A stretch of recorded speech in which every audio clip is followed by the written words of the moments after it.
নমস্কার বন্ধুরা, চলে এলাম একটা ছোট্ট ভিডিও নিয়ে। আমার একটা পাশের বাড়ির ভাইয়ের বিয়ে আছে কালকে, তো তার জন্য আমাকে শ্রীটা করতে দিয়েছিল। আর দেখো শ্রী করতে বসে গেছি। তো প্রথমে শ্রী করার সময় কিন্তু শ্রীতে কী লাগে সেগুলো তো তোমরাই জানোই। শ্রীতে কিন্তু কলা লাগে আর চালের গুঁড়ো লাগে, একটু ময়দা দিলেও দেওয়া যায়, আর বিভিন্ন রকম কালার লাগে। আর তারপরে কলাগুলোকে এরকম বেশ ভালো করে চটকিয়ে নিতে হয়। তারপরে তার সঙ্গে কিন্তু চালের গুঁড়োটা মিশিয়ে দিতে হয়। চালের গুঁড়ো মিশিয়ে বেশ ভালো করে কিন্তু চালের গুঁড়োকে মাখতে হয় অল্প অল্প জল দিয়ে। জলটা তোমরা নর্মাল যে কোনো জলই ব্যবহার করতে পারো, অথবা গঙ্গার জলও দিতে পারো। আর তারপরে যা যা কালার করবে সেই কালারগুলো কিন্তু ওর সাথে মিশিয়ে নিতে পারো। তোমরা কালারগুলোর বদলে এই হলুদ, মানে কালারে হলুদ, লাল বা যে আমরা জামা কাপড়ের ব্লু ব্যবহার করি সেইগুলো উজালা দিতে পারি, কিন্তু আমি এখানে পুরোটাই ফেব্রিক দিয়ে করেছি। আর দেখো বেশ সুন্দর করে এরকমভাবে কিন্তু মেখে নিচ্ছি। অল্প অল্প জল দিয়ে মেখে নিতে হয়। একটু কম পড়েছিল বলে আবার কিন্তু নেক্সট টাইম মাখছি। ভিডিওটা পুরোটা ঠিকঠাক করে করতে পারিনি আসলে, মানে কাজটা অনেকটাই ছিল আর মাথাতেও ছিল না, পরে পরে ভিডিও করেছি। তো বন্ধুরা তোমরা একটু দেখতে থেকো।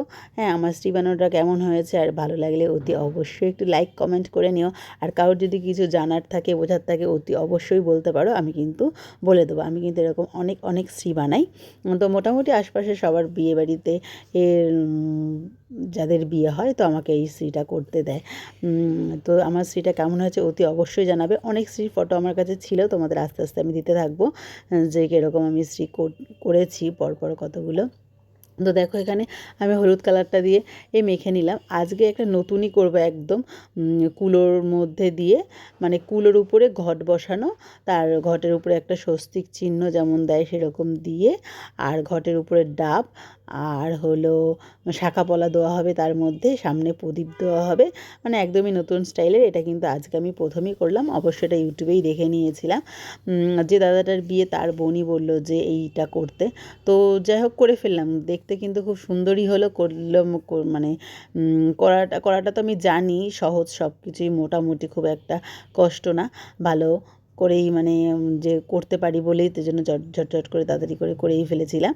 বেশিক্ষণ টাইমও লাগে না, এটা করতে বেশ ভালোই হয়। আর দেখো আমার সঙ্গে কিন্তু আমাকে হেল্প করছে ওই ছোট্ট মেয়েটাও আছে, আর আমার বোনও আছে। আমরা তিনজন মিলেই কিন্তু বসে পড়েছিলাম। মানে একা করলে অনেকটা দেরি হয় এইসব কাজ, তো ওরা আমার সাথে ছিলই বলে কিন্তু পরপর সব হাত লাগিয়ে দিল। আর এই উপরে যে স্বস্তিকটা দেখছো, মানে আমরা যে পুতুলটাকে, এটা কিন্তু আমার বোন করেছে। জাস্ট কিন্তু দারুণ হয়েছে এটা, একদম খুব সুন্দর করেছে। কিন্তু শাঁখাবলাটাও করেছে, খুব কিন্তু সুন্দর করেছে, ভালো হয়েছে খুব। তো ও ফার্স্ট টাইম করছিল, আমি কিন্তু ফার্স্ট টাইম না, আমি অনেকই করেছি। তো ফার্স্ট টাইম কিন্তু ভালোই করেছে, মানে আমার সঙ্গে আমাকে হেল্প করছিল, হেল্প করতে করতে যতটা পারছিল করছিল। তো সেটাতেও কিন্তু বেশ ভালোই হয়েছে, ওকে বলে বলে দিই। তো চলো বন্ধুরা দেখো আমার ভিডিওটা, তোমরা তো পুরোটাই দেখলে। তো ভালো লাগলে কিন্তু অতি অবশ্যই লাইক কমেন্ট শেয়ার করে দিও। আর হলো যদি তোমাদের কিছু জানার থাকে অতি অবশ্যই কিন্তু বলবে। ঠিক আছে, দেখো প্রদীপটা জ্বলছে, প্রদীপের মুখের শিকাটার জায়গায় কিন্তু হলুদ দিয়ে দিয়েছি। আর লাস্টে দেখো, আর উপর থেকে দেখো এই যে ডেকোরেশনের জন্য সাদা রেখেছি, হলুদ রেখেছি, পরপর ঘুরিয়ে ঘুরিয়ে করেছি। আর যাতে এই শ্রীটা না ফাটে তার জন্য কিন্তু খুব ভালো করে তেল ব্রাশ করে দিচ্ছি। তোমরা উপর থেকে তেল দিয়ে দিতে পারো। আর চলো বন্ধুরা তাহলে টাটা।